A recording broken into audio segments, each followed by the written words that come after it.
And our coverage continues right now. News Nation live from New York. I want to bring in Lieutenant Colonel Jonathan Conricus immediately here on the breaking news we mentioned right before we took our last break. And it's very nice to have you on live from Tel Aviv, Lieutenant Colonel, to talk about this. And as I said, there are many other questions today, but the focus for the moment seems to be on what may or may not have happened at this hospital in Gaza, with Hamas claiming that there are hundreds of people dead in an explosion caused by an Israeli airstrike. But from the point of view of the IDF, can you say that something different happened? Do you know what happened? What can you tell us?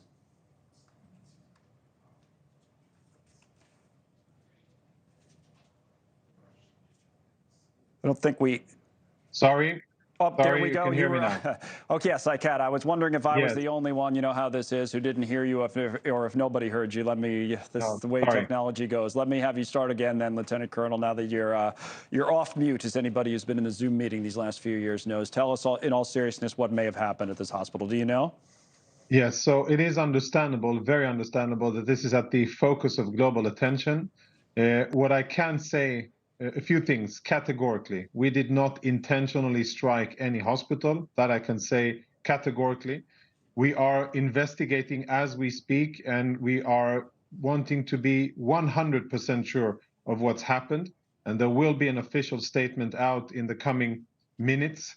We're just verifying ourselves to be very sure of what happened. And I want to say that, we're in the news business. We want to have headlines and deliver information. The only thing true about what's happening is probably the fact that there are many Palestinians dead in that hospital. What happened is still unclear, and blaming it on Israel before that is verified, I think, is a wrong thing to do.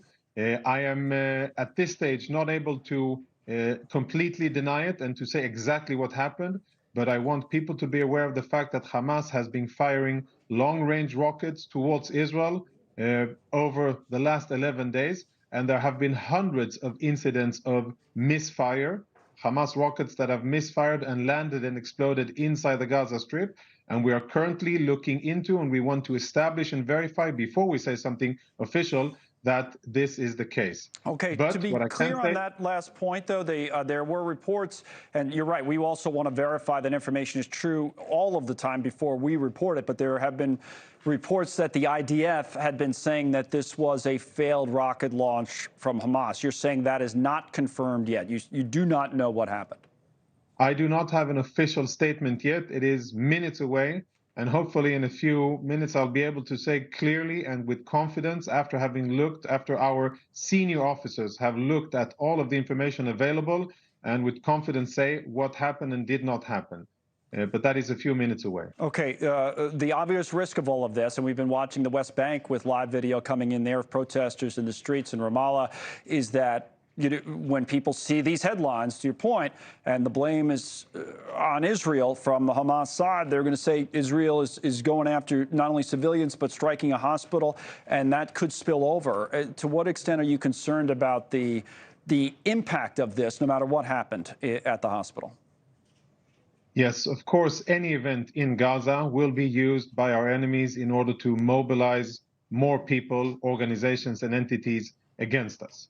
So that is clear. That is why it's also so important to be able to refute as soon as possible.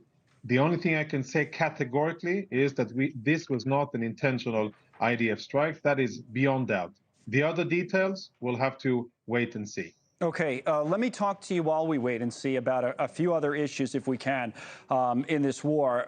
There has been concern in the southern part of Gaza, I think we talked about this yesterday, but it's been a big concern here for days about getting people out through the Rafah crossing into Egypt, possibly getting aid in. There were reports of Israeli strikes in that area, in the south.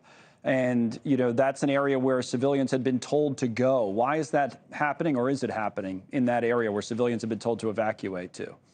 Yeah, that's a fair question, and I would like to disambiguate. So the situation in Gaza is that we are, as we all know, at war against a terrorist organization that is using all of the civilian infrastructure in Gaza for its military purposes. Nothing is beyond Hamas to use, including sensitive facilities.